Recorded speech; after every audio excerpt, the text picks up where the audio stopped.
I don't believe there's another nation globally that has tried as hard as India to build weapons and failed so badly. This is what Peter D. Wisman from the International Peace Institute once said. For decades, that quote perfectly captured how the world saw India's defense industry. Russia came to help India against the US Navy. India's attitude towards defense and national security has been somewhat ambiguous. Delays of up to a decade. India's Prime Minister Nehru asked for help to US and UK during the conflict with China. We were the country that brought everyone else's weapons because we couldn't build our own. But while the world wasn't paying attention, India had quietly been building something extraordinary. Both Russia and India to jointly produce the advanced version India of is going full throttle. India has unveiled its first homemade aircraft carrier. BrahMos missile for the first time in Operation Sindoor. Operation Sindoor was just the moment when the world finally saw what we had accomplished. BrahMos missile traveling at 3 times the speed of sound. Air defense system that turned Pakistan jets into sitting ducks. Countries that used to sell us weapons are now actively trying to collaborate with us.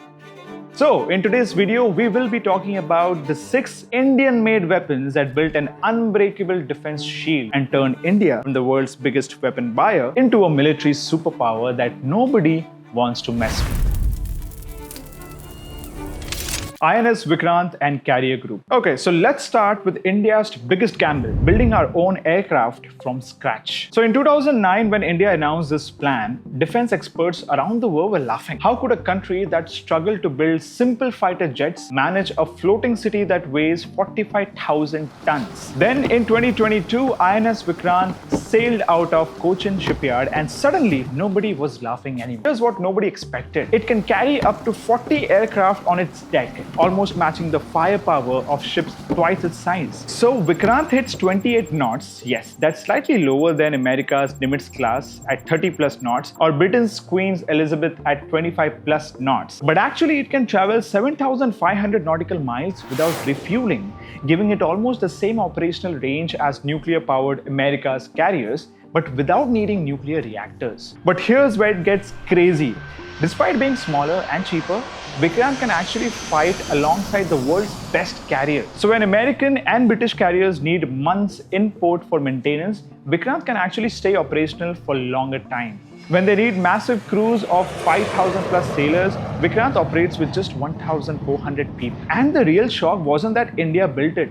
The real shock was that we built a carrier that can actually match the world's best for just $2.4 billion. America's Gerald Ford cost over $12 billion. Britain's Queen Elizabeth cost $7.6 billion. India delivered a war machine that can actually fight alongside them for 1/5 the price. So when the Vikrant battle group deploys, it's one aircraft carrier surrounded by destroyers, frigates, submarines, all moving together like a pack of wolves. But here's where India has actually shocked the entire world. So Vikrant can operate alongside INS Vikramaditya in dual carrier formation. Now only America, China and India can actually deploy 2 carrier battle groups simultaneously. And when both Indian carriers deploy together, they command 70 combat aircraft across the ocean. This single formation controls every ship, every plane, every submarine in a massive area. That means 2 Indian battle groups can actually lock down the entire central Indian Ocean, the highway for 70% of the world's trade. So now with this, India had secured the seas, but controlling the ocean means nothing if you can't dominate the air above. HAL Prachand. In 2019, the Indian Army had a problem. They needed an attack helicopter that could actually operate at Siachen Glacier, 21,300 feet above sea level, where the air is so thin that most aircraft simply can't function. The Americans offered their legendary Apache AH-64, battle-tested, feared worldwide, armed with Hellfire missiles. But there is a catch. The Apache's service ceiling tops out at around 15,000 feet. At Siachen, it becomes a very expensive paperweight. Enter HAL Prachand, India's light combat helicopter built specifically for high-altitude warfare. Prachand can actually operate comfortably at 21,000 feet. In 2022, it became the first attack helicopter to land at Siachen Glacier during trials, proving it could fight where no other attack helicopter in the entire world can survive. Here is where it gets interesting. Prachand weighs 5.8 tons compared to America's Apache at 10.1 tons, nearly half the weight, but with devastating firepower. While Apache carries a bigger 30 mm chain gun, Prachand's 20 mm turret gun fires 800 rounds per minute with a pinpoint accuracy up to 2 kilometers. So Apache is heavier and more armored, yes, but in thin mountain air, weight is your enemy. So Russia's Mi-28 weighs even more at 11.5 tons and can't operate about 12,000 feet. China's Z-10 maxes out around 13,000 feet. America's Apache struggles beyond 15,000 feet. In Afghanistan, pilots needed special performance planning just to fly at 12,500 feet. But Prachand, it lands and takes off at 21,300 feet while carrying weapons and ammunition. Its twin Shakti engines developed with France generate enough power to dominate the oxygen-starved Himalayas, where every other attack helicopter becomes a flying coffin. And the most surprising thing is the cost comparison. Each Apache cost around 800 crores by the time it reaches India. Each Prachand cost 438 crores. And every component can be actually manufactured, maintained and upgraded in India without foreign approval. The Indian Army has approved 156 Prachands for deployment.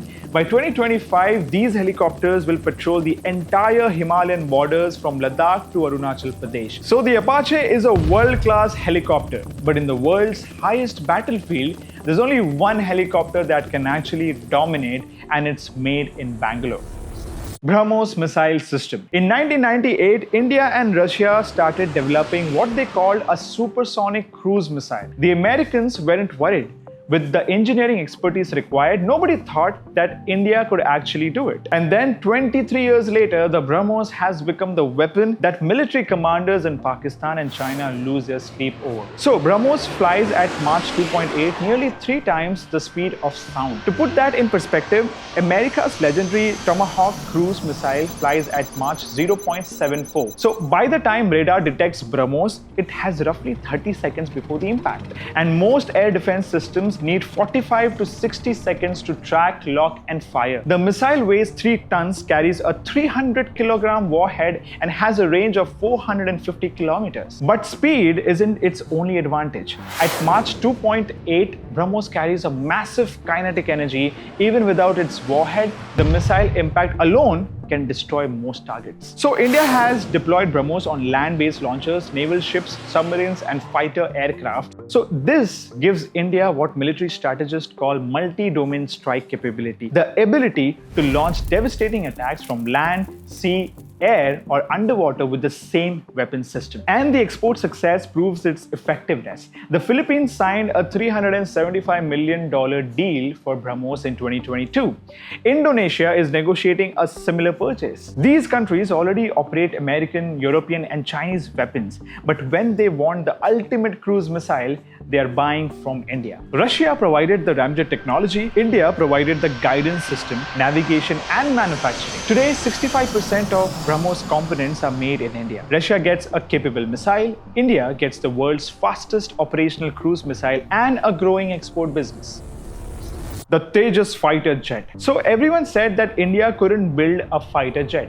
For decades, we brought from Russia, America, France, technically anyone who would sell us plane. When India tried to build our own in 1983, the world started laughing. And then after 40 years later, Hindustan Aeronautics Limited is manufacturing 180 Tejas fighters for Indian Air Force worth 1.13 lakh crores. India has gone from buying foreign jets to building an entire fighter jet production line in Bangalore. So the Tejas is a lightweight single-engine fighter that can fly at Mach 1.8. That's twice the speed of sound. It carries advanced Israeli radars that can spot enemy aircraft 100 kilometers away. Indian-made Astra missile that can hit targets beyond visual range, and precision-guided bombs that can destroy tanks and bunkers. Okay, so now picture this. Indian and Pakistani jets screaming through the sky at twice the speed of sound. Pakistan's best fighter is the JF-17 Thunder, built with China specifically to fight India. When Tejas locks onto a JF-17, the Pakistani pilot is in a serious trouble. Tejas can twist through the air, pulling forces that could crush normal person, while the JF-17 struggles to keep up. So in a dogfight, the more agile jet wins, and Tejas dances around the JF-17s like they are standing still. Plus, they do all this while being much cheaper. Each Tejas costs 309 crores. American F-16 costs cost 540 crores. French Rafale cost 750 crores. So for the price of one Rafale, India can actually build 2.5 Tejas fighters that can hold their own in combat. Most importantly, Tejas can be armed, upgraded and maintained without asking anyone for permission. Pakistan JF-17 needs approval from China and Russia for everything. So now with air superiority secured, India faces a different challenge: how to dominate on land where enemy tanks roam free. Arjun Mk-1A tank. In 2010, the Indian Army conducted comparative trials in the Rajasthan desert between an Indian-made tank and Russia's T-90, the backbone of India's armored corps. Defense experts expected the T-90 to dominate. After all, Russian tanks have proven themselves in conflicts worldwide. But the Indian tank won. Better accuracy, superior armor protection, faster target acquisition, and higher crew survivability. The trials weren't even close. This is the Arjun Mk-1A, weighing in at 68 tons, nearly 20 tons heavier than the T-90. And that weight carries a 120 mm rifle gun that can penetrate any tank armor in South Asia. The fire control system can engage multiple targets while moving at 60 kilometers per hour across desert terrain. The tank's armor use Indian Kanchan composite, steel, ceramic, and classified materials that provide protection equivalent to 1000 mm of rolled steel. So Arjun can actually survive direct hit from tank rounds that would destroy most modern tanks. Each Arjun Mk-1A cost approximately 37 crores compared to the T-90's 35 crores. For slightly more money, India gets a tank specifically designed for desert warfare against Pakistan armor, with components that can be manufactured and maintained domestically. So the Indian Army has ordered 118 Arjun Mk-1A tanks, which is enough to equip like 2 armored regiments. Now, it may be India's last heavy tank order, as the entire army is shifting towards lighter and more mobile platforms. But in desert warfare against enemy armor, nothing in India's arsenal hits harder or survives longer than Arjun. So now sea, air and land. India had covered the major battlefield, but there's one more domain where wars are won or lost: the invisible shield that protects everything underneath. Air defense systems. February 27, 2019, Pakistan launches airstrikes on Indian territory after the Balakot incident. Within hours, Indian air defense systems are tracking, targeting, and forcing Pakistan aircraft to retreat. In 2019, both countries relied heavily on imported weapons. Pakistan used F-16s supplied by Americas and JF-17s co-developed with China for airstrikes. And India responded with Russian Sukhoi 30 MKIs and aging MiG-21s. The air combat resulted in Wing Commander Abhinandan's capture when his MiG-21 was shot down. But Pakistan's F-16s were also forced to retreat after firing missiles from their own airspace. Fast forward to May 2025, Operation Sindoor. India launched coordinated BrahMos missile strikes targeting terrorist infrastructure across Pakistan. But this time, when Pakistan attempted to retaliate with drones and guided rockets, they faced something unprecedented: the world's first operationally integrated Russian-Indian air defense network, the S-400. India operates 5 S-400 Triumphs systems, each worth 7,000 crores, capable of shooting down aircraft 400 kilometers away. The S-400 can actually simultaneously track 160 targets and engage 72 of them with different missile types depending on the threat. But India's masterstroke was integration. Instead of deploying S-400 systems in isolation, Indian engineers connected them with Indian Akash air defense systems to create a layered protection. So S-400 handles threat beyond 150 kilometers, and Akash system, costing 1,400 crores per battery, covers 45 to 70 kilometers with 88% kill probability. The result: completely protected airspace. Pakistan Fateh-2 guided rockets and drone swans were intercepted by the integrated network. While Pakistan claimed to have damaged S-400 components, the truth is not a single one hit India. On top of that, India's coordinated response was devastating. 15 BrahMos missiles launched from Su-30 MKI aircraft struck Pakistan's airbase, dismantling their entire air defense infrastructure. This combination has changed everything. Chinese Chinese and Pakistani jets can't sneak through anymore. They get spotted 400 kilometers away and face wave after wave of missiles before they even reach border. So now trying to attack India by air has become a suicide mission. India had built the perfect defense ecosystem, but the real victory wasn't any single weapon. It is how all of these systems are working together. The integration story. In 2014, India exported defense equipments worth 686 crores. In 2024-25, that number reached 23,622 crores, a 34-fold increase in a decade. But that number only tells a part of the story. Today, over 80 countries operate Indian defense equipments. Armenia brought Pinaka rocket system and used them effectively in the 2020 Nagorno-Karabakh conflict. The Philippines operates BrahMos missile alongside their American and Israeli systems. African nations are buying Indian patrol boats, radar, and communication systems. The transformation runs deeper than exports. In 2014, Indian defense equipments had 30 to 35% Indian components. By 2024, that figure reached 65% and climbing. Components that were once imported from dozens of countries are now manufactured in Bangalore, Pune, Chennai, and Hyderabad. Now, this creates something military strategists call operational sovereignty, the ability to fight, maintain, and upgrade your weapons without seeking foreign permission. So now when tension escalates, India no longer has to worry about spare parts being blocked or technology transfer being denied. The integration extends across domains. BrahMos missile can be fired from Tejas fighters.